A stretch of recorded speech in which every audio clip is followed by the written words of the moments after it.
everyone, welcome back to Blooms and Bicycles. Hope you had a great start to the year. Cycling into the Valentine season gives us the opportunity to do two things. First, celebrate romance if we have it. Second, let some of the people in our lives know that they are not on their own. Traditionally, Valentine's Day has been geared towards love in the romantic sense of the word, but then there's love in the family and platonic sense of the word too. Ultimately, they all come from the same place, the heart. So whilst not everybody has a romantic partner in their life, this can make the perfect opportunity to let people know they are still very much loved all the same. And because of this, we have decided to create the Valentine's flower collection to include symbols of admiration, appreciation, gratitude and sincerity alongside the symbols of love. Making up the fundamental components which have to come hand in hand for a love in the truest sense to exist, our Valentine's letterbox flowers encapsulate the essence of all the loves in all their forms. Focusing primarily on the rose flower, an assortment of many varieties are combined. Each with their own unique swirls, together they create an incredible display of geometric patterns similar to those that can be found in the kaleidoscope. And just like the individuals behind each relationship, the swirls start in their own place, in between different petals.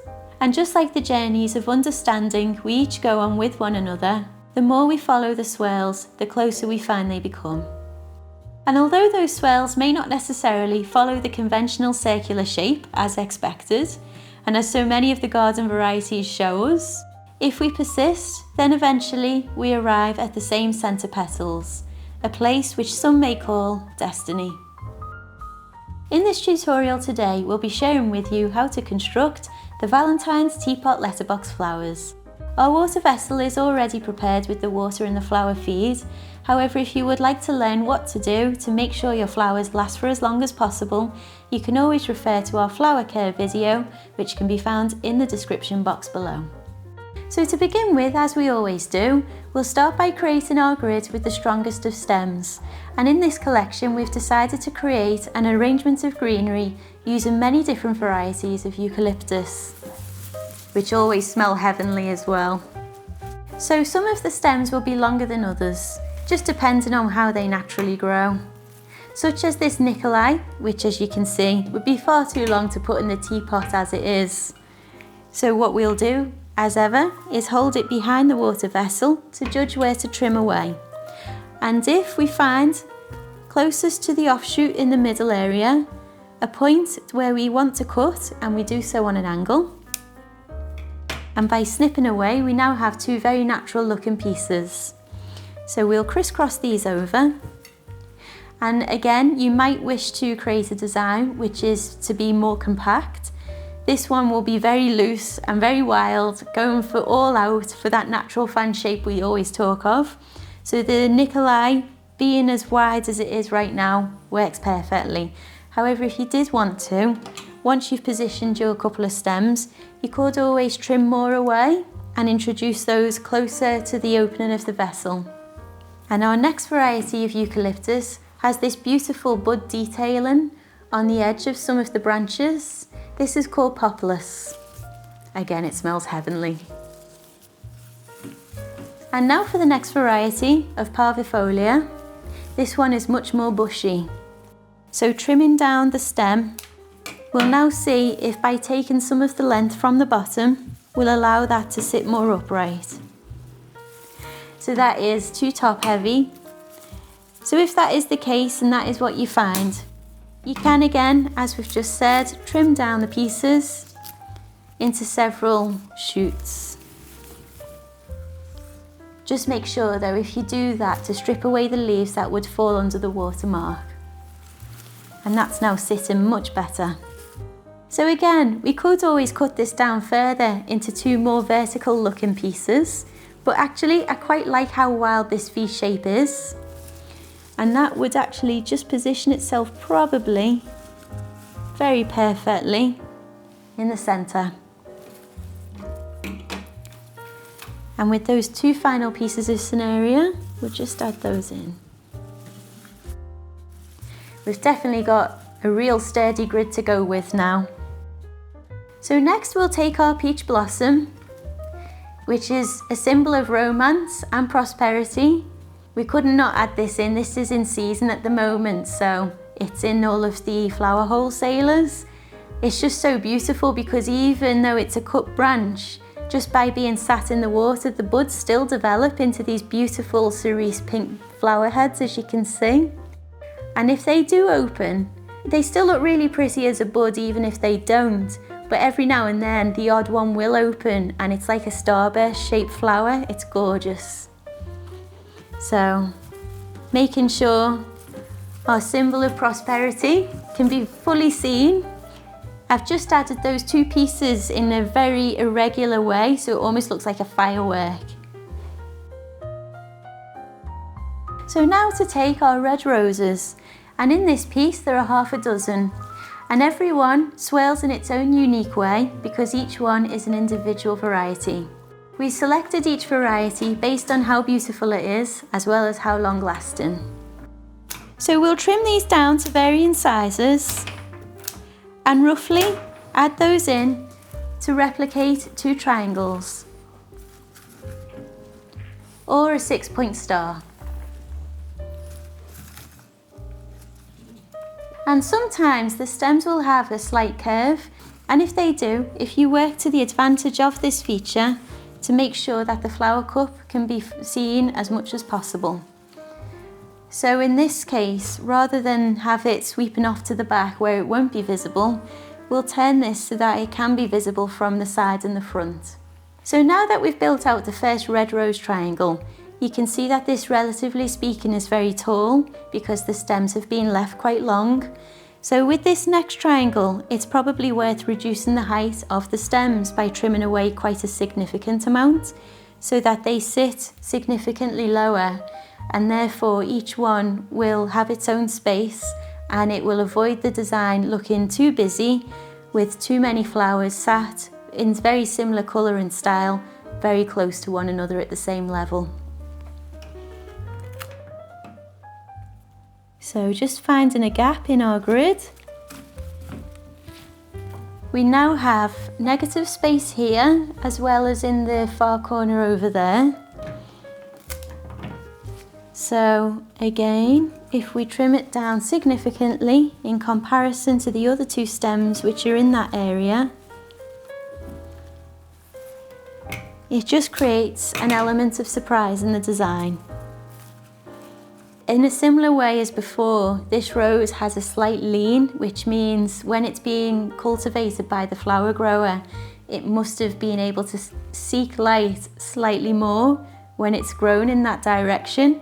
So taking note of that, we can just twirl our flower head to make sure that it leans in such a way that makes sure it's fully visible.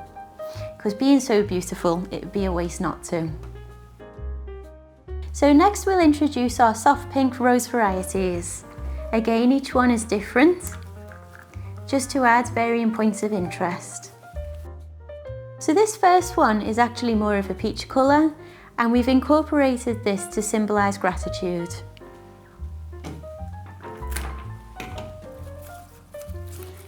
So with that being naturally quite a straight stem, but also because it is so beautiful, if we position this in the central area of the grid, it will mean the eye is guided straight to it. And now this soft pink one, which is a naturally very long and straight stem, this would be ideal towards the back.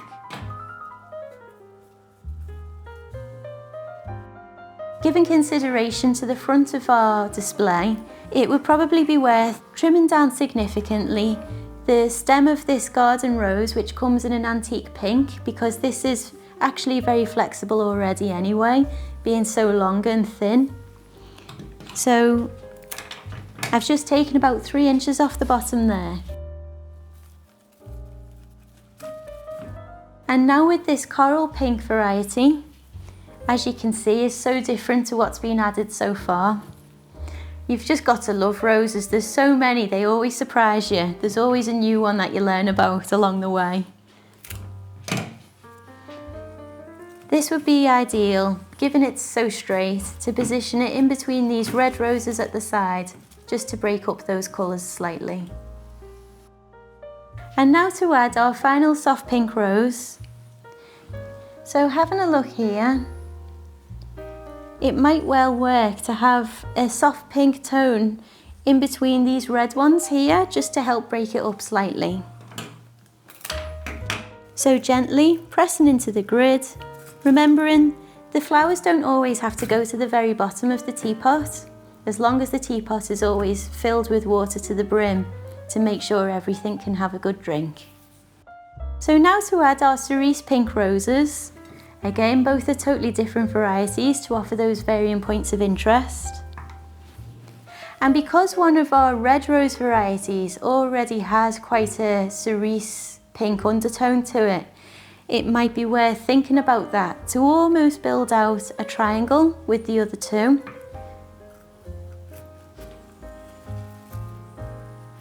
So the roses will all come to you very closed up. They won't look as open as this.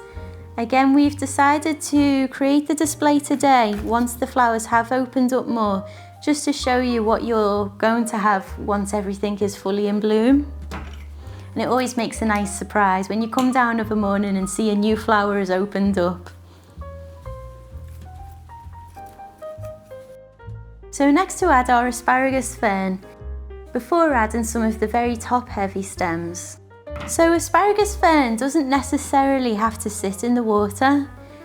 It won't necessarily stay as fresh and as flexible when it's not in water after a few days, but it will still look really pretty. So if you find that your grid is becoming very full and you don't want to compromise the position of some of the flowers added so far, if you just allow it to sit gently on top of the collection of stems that are holding together so far, that will be enough. So again, we're not actually adding this to the water, we're just gently wrapping it around the stems and allowing it to sit on top of the grid. So by the time you've trimmed away the asparagus fern into various pieces, you'll find that actually there's quite a lot to work with. And I just love how wild the stems grow. They're just so unpredictable with the way they sprawl. And in its own way, like with some of the flowers we've spoke of in previous collections, it's nice to make use of this as a feature, just to show it as a quirk. Because there are so many quirks in the natural world when you start to observe how trees and plants in our local areas grow.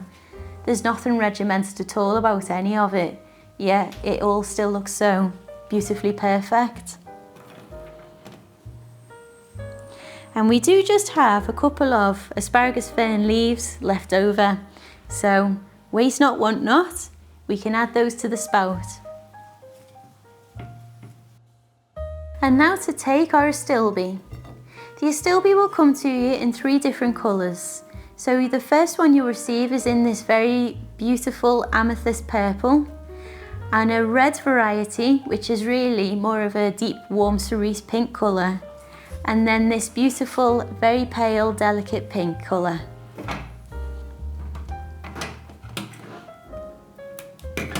The reason we add these stems at the end is because they benefit from the structure the asparagus ferns give, and also because their stems are very narrow, which means it's easier to fit those into the remaining gaps that are left in the grid. So the delicate pink colour is actually a variety which is smaller in flower size as well as in stem size, which means it's actually nicely placed towards the front. And therefore, when it comes to the other 2 varieties, which as you can see are much larger, they benefit from being towards the middle and the back. So now that we know we have a fuchsia pink splash of colour off towards the right of the design so far with this rose in the middle, with this variety of Astilbe, it might well be worth making that lean in the slight opposite direction, just to ensure that there is a balance in the design with the colours. And we just want to make sure that any other pieces added previously haven't been moved so much that they can't now be seen. So now to add our final piece of Astilbe, I just love this purple colour. It's like a royal purple in certain lights. So we've just trimmed this away to a medium height, and we'll now add this in towards the middle in the opposite direction to where the pink one at the front now sits.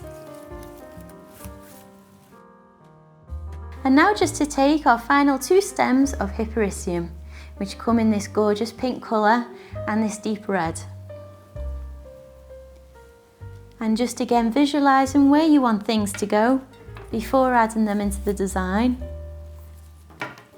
It always helps to do this because it allows you to then distribute the colours of the different stems more effectively. So now that I've had a chance to visualise that, I can see how this pink Hypericum would look better towards the front, again to just help break up some of the red colours going on, whilst this red one would actually benefit from being on the opposite side and towards the back, where we now have a nice distribution of different pinks. So again, holding our stem behind the vessel to judge how much to trim away.